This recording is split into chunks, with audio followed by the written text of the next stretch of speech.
La primera vez que Esteban Morales vio a la mujer de blanco, estaba demasiado cansado para asustarse. El sol ya se había escondido detrás de una pared de nubes color plomo, y la noche devoraba el paisaje con dientes grandes. Había salido de Campo Grande a las 5 de la mañana, y ahora, casi 20 horas después, estacionaba su camión en el parador de carretera conocido como Punto 72, uno de esos lugares olvidados por Dios ignorados por los mapas actualizados. Esteban tenía 52 años y la columna tan torcida como las curvas de la BR 306, sus huesos crujían como ramas secas cada vez que bajaba de la cabina. Cargaba cemento en la caja y memorias en los ojos. Era un hombre de pocas palabras y muchos kilómetros. Su única compañía constante era la radio, que chispeaba noticias viejas y boleros desafinados. Esa noche, todo parecía igual. Pero no lo estaba. Mientras repostaba el camión, la vio, parada al otro lado del surtidor, entre la niebla fina que se alzaba del asfalto caliente besado por el rocío. Vestido blanco, largo, sucio. En el borde como si hubiera caminado mucho por tierras manchadas. Cabello largo, negro como humo de diésel. El rostro, cubierto por un velo fino que titilaba con él. Viento, como si respirara por sí solo. No se movía. Ni un paso. Ni un suspiro. Esteban frunció el ceño. Miró a su alrededor. No había ningún otro coche en la estación. El empleado, un joven flaco con cara de sueño, revisaba el celular apoyado contra la pared de la tienda de conveniencia. Volvió a mirar. La mujer seguía ahí. ¿Señora? Se atrevió. Nada. Solo el sonido del combustible fluyendo por la manguera. ¿Está todo bien? El empleado levantó la vista, sorprendido por el tono alto de Esteban. ¿Qué, señor? Esa chica ahí, señaló. No había nadie más. Solo el viento, silbando entre las ramas secas y el zumbido de una lámpara fluorescente colgando a medias. Esteban se rascó la barba mal hecha, desconfiado. No era hombre de ver cosas. Nunca había tenido visiones, nunca bebió lo suficiente como para confundir lo real con lo imaginado.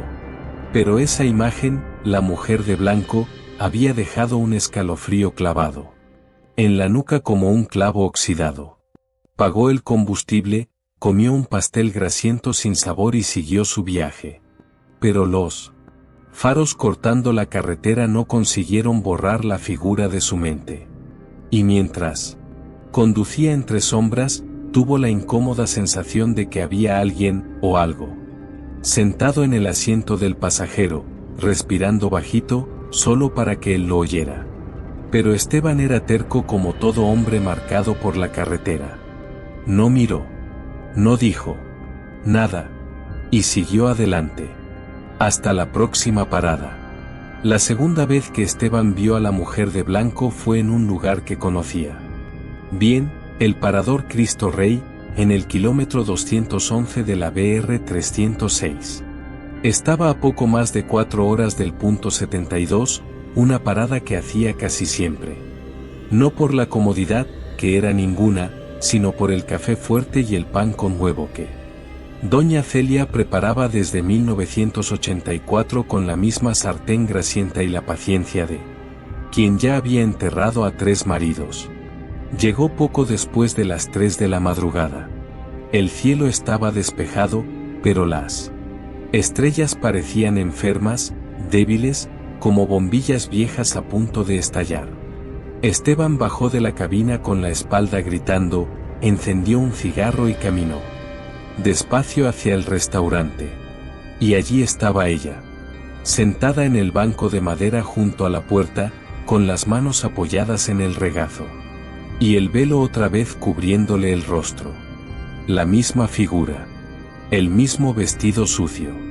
Solo que ahora lo miraba. Lo sentía, aunque no viera los ojos. Lo sentía con el cuerpo, con la columna, con los pequeños vellos de los brazos que se erizaron como antenas captando una señal silenciosa. Esteban se detuvo. Inhaló lentamente. ¿Señora, necesita ayuda?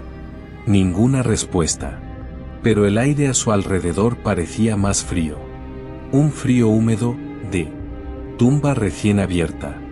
Se dio vuelta para entrar al restaurante y, por instinto, miró por encima del hombro.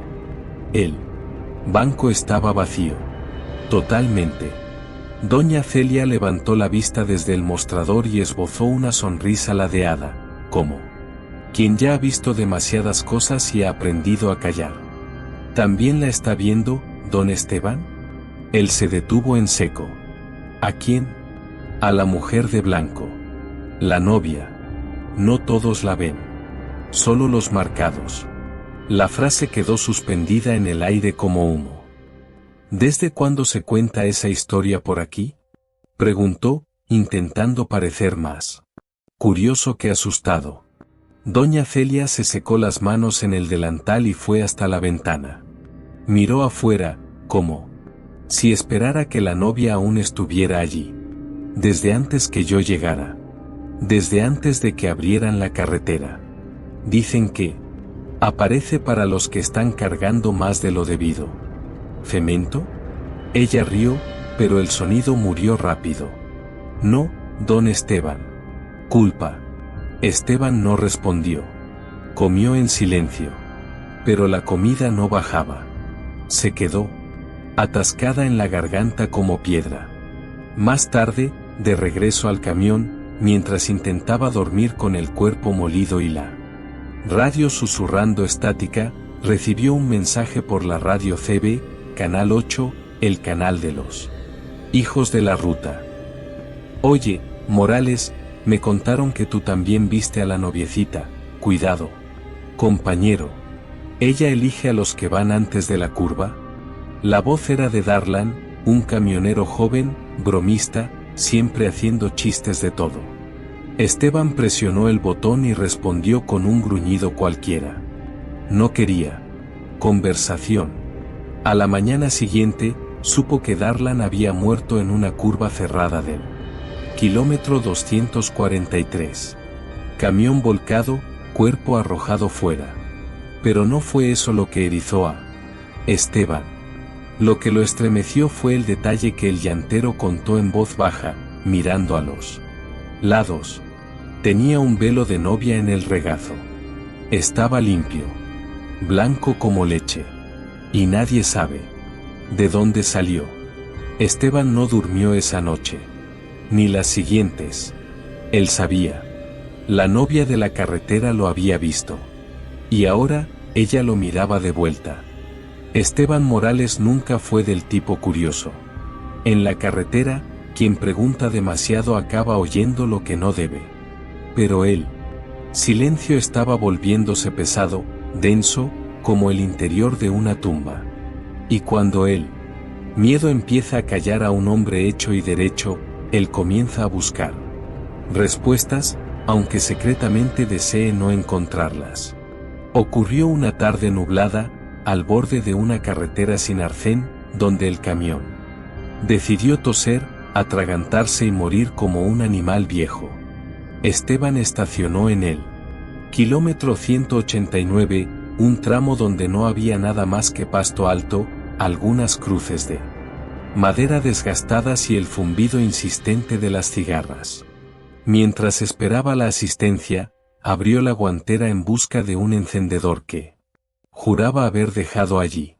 Pero no encontró el encendedor. Encontró un cuaderno. Estaba escondido detrás del manual de mantenimiento, envuelto en una bolsa de plástico sucia de grasa.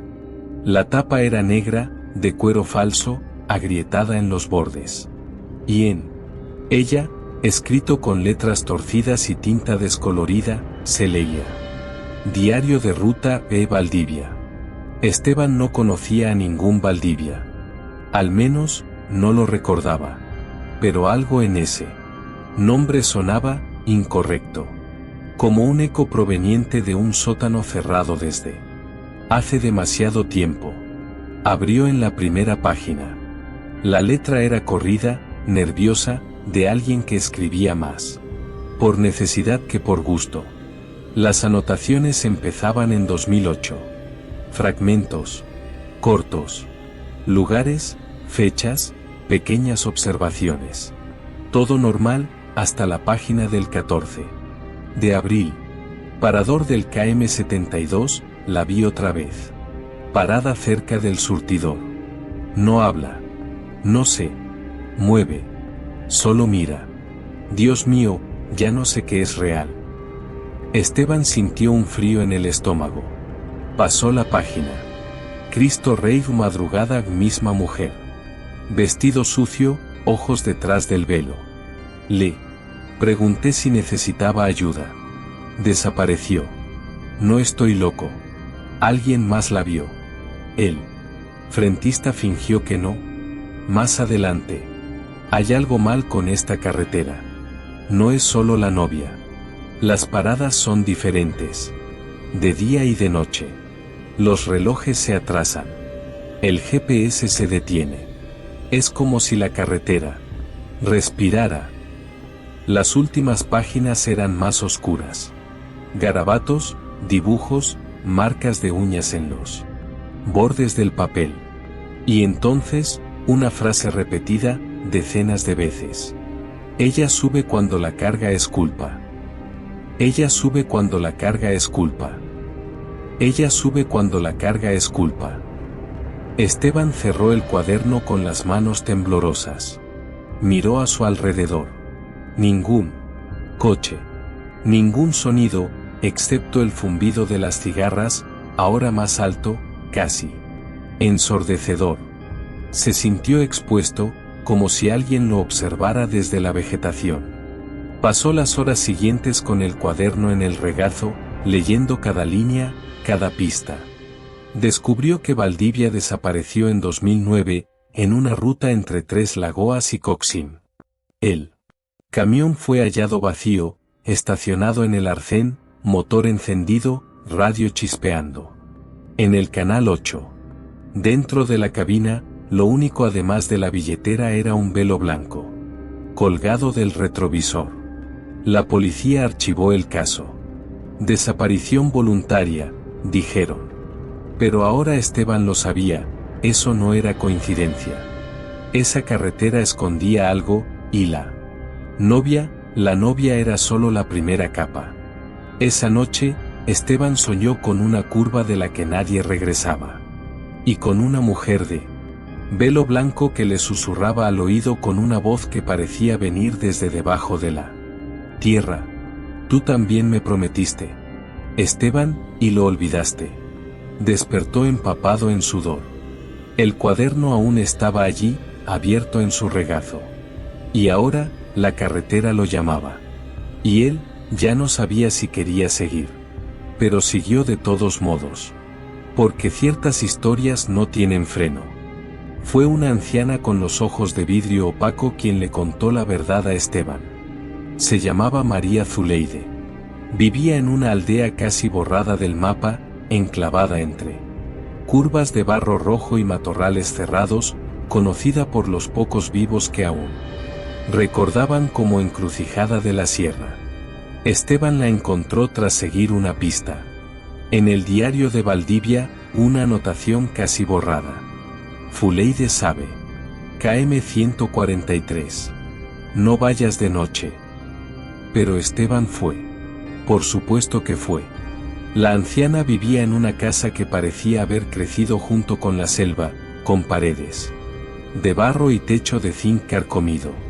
El aire allí era pesado, como si alguien hubiera guardado dentro de él los gritos de quienes nunca pudieron gritar.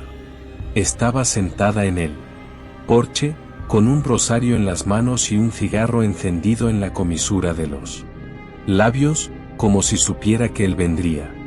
Usted ha estado viendo a la novia, ¿verdad? La voz salió gastada, arrastrada, como hojas secas siendo sopladas por el viento de un cementerio. Esteban no respondió. Solo asintió con la cabeza. Entonces ya es tarde. Ella solo aparece a los que cargan deuda con el otro lado. Y. Usted tiene cara de quien olvidó una promesa. Él intentó protestar, decir que no le debía nada a nadie. Pero la anciana solo alzó un dedo y lo apuntó al pecho. Hay cosas que no se pagan con dinero. Hay palabras que son cuchillos, y cuando se rompen, cortan en dos mundos. Esteban tragó en seco. La novia, ¿por qué aparecía? Fuleide explicó. La historia era antigua. Más vieja que el asfalto de la carretera. Comenzaba en 1971, cuando un grupo de camioneros, 5 en total, desapareció. Durante 5 días en la BR 306, en medio de una tormenta interminable. Cuando regresaron, estaban mudos, pálidos, y uno de ellos, Aureliano Ruiz, dijo haber hecho un pacto. Querían protección. La carretera mataba demasiado, volcaba camiones con facilidad, bebía la sangre de quienes se atrevían a acelerar más que ella. Entonces, hicieron una promesa. Usaron la sangre de un animal negro. Encendieron velas con grasa humana. Juraron que llevarían a ella en cada ruta. Como ofrenda. ¿Ella quién? Fuleide miró hacia la carretera, como si pudiera verla desde allí. No era una mujer. Era una cosa vestida de mujer. Un agujero cubierto por un velo. Un hambre. Un vacío. Ellos creyeron que podían controlarla. Pero ella no quería cuerpo. Quería alma. Y una por una, fue cobrando. Esteban sintió el corazón encogerse. El nombre Aureliano Ruiz despertó algo en su memoria, un olor, una voz, tal vez un recuerdo de infancia. Metió la mano en el bolsillo y sacó el cuaderno de Valdivia. Se lo mostró a la anciana. Ella hojeó las páginas como quien lee un obituario de conocidos. Y se detuvo en una frase. La culpa me persigue, aunque tenga el cuerpo cerrado. Fuleide asintió, con pesar. El cuerpo cerrado no aguanta promesa rota. Si usted hizo algo, aunque no lo recuerde, ella sí. Ella siempre recuerda. Esteban cerró los ojos. Comenzó a unir las piezas. Había un recuerdo antiguo. Enterrado bajo años de diésel y humo, tenía apenas 17 años cuando ayudó a un viejo camionero herido una noche de lluvia. El hombre deliraba, temblaba, y le entregó a Esteban un amuleto y una advertencia. Lleva esto hasta el final de la BR 306. Promete que no lo vas a dejar caer. Ni romper. Esteban prometió. Y lo olvidó. Tiró el amuleto días después, creyendo que era solo superstición de viejo. Ahora, casi 40 años después, la promesa rota sangraba como una herida mal cicatrizada. Fuleide le entregó un pequeño frasco, con un líquido turbio. Vas a necesitar esto en la última parada. Pero escuche, no es para librarse de ella. Es para mirarla a los ojos y pagar lo que se debe. Si huyes, ella se sube al camión y no se baja nunca más. Esteban guardó el frasco en el bolsillo. La mano le temblaba. Esa noche, durmió en el camión, cerca de la casa de la anciana. Soñó con un altar de asfalto, con cruces de hierro retorcidas, y con la novia sentada en el asiento del pasajero, sonriendo bajo el velo. A la mañana siguiente, encendió el motor del camión. Y siguió su viaje. Pero ahora, sabía hacia dónde iba. La última parada lo esperaba. Y ella también. Esteban Morales cruzó los últimos tramos de la BR 306 como quien conduce sobre su propia tumba. El sonido del motor parecía más apagado, como si la carretera estuviera tragándose cada ruido.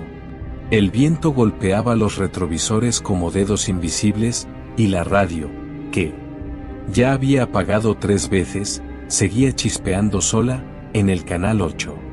La voz de Zuleide resonaba en su cabeza en cada curva. Es para mirarla a los ojos. Es para pagar lo que se debe. En el tablero, el frasco turbio que ella le había dado descansaba entre 2 paquetes de galletas y un crucifijo roto. Esteban aún no sabía qué contenía, y, sinceramente, no quería saberlo.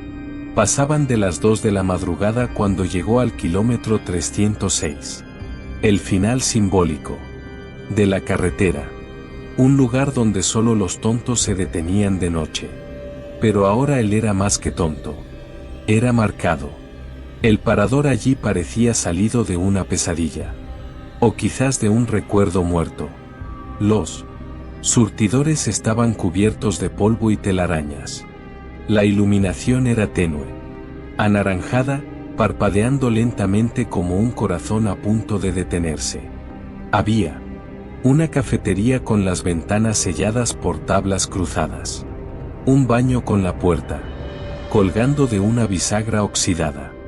Y, en la entrada de la pista, un cartel caído en el suelo. Parador Santa Elena, cerrado desde 1997. Pero el lugar estaba funcionando. El olor a café viejo escapaba de algún rincón. Las luces parpadeaban. Y ella estaba allí. La novia. De pie, entre los surtidores. Esperando. Esteban estacionó el camión como quien se detiene en el patíbulo. Bajó. El aire allí no solo era frío, era espeso, como si cada paso se diera contra una marea invisible. El suelo crujía bajo sus pies, aunque fuera de concreto. La novia no se movía. No hablaba. Pero el velo temblaba, como si riera. «Estoy aquí», dijo él. «Vine a terminar lo que quedó atrás». Ninguna respuesta. Pero ella alzó la mano. Y algo cayó al suelo, rodando hasta sus pies. Era el amuleto. Aquel que él había tirado décadas atrás. La misma pieza, un disco de hierro con símbolos tallados a cuchillo. Sucio, manchado. Pero entero. Esteban se arrodilló. El pecho le dolía, como si cuerdas invisibles lo apretaran. «Era solo un chico», susurró. No entendía lo que hacía. No sabía que una promesa podía seguirte por tanto tiempo. La novia dio un paso. El primero desde que él la había visto. Y con ese movimiento, algo cambió, el mundo alrededor se oscureció. El parador desapareció. La carretera, también. Ahora estaban los dos en un espacio vacío, infinito, donde solo existía la sensación de ser observado desde todos los ángulos. Rostros surgían en las sombras, rostros de camioneros. Algunos los reconocía. Otros estaban quemados, distorsionados, ausentes. Todos muertos. Todos cobrando. La novia se quitó el velo. Y lo que había allí, no era un rostro. Era un vacío. Un torbellino de ojos, bocas y gritos. Y cada sonido que salía de él cargaba su nombre, Esteban, gritado por voces que él creía olvidadas. Entonces sacó el frasco del bolsillo. Lo abrió. Y derramó el líquido en el suelo. No era agua. Era sangre. Suya. Sangre que Zuleide le había extraído mientras dormía cerca de su casa.